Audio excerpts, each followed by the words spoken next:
అమ్మా భవానీ లోకాల నేలే ఓంకార రూపమమ్మా, తల్లి నీ మహిమల్ని చూపవమ్మా.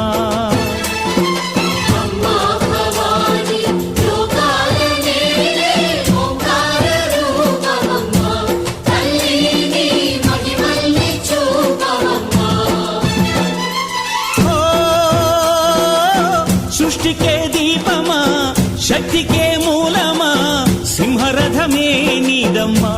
అమ్మ దుర్గమ్మ భక్తులను దీవించుమా.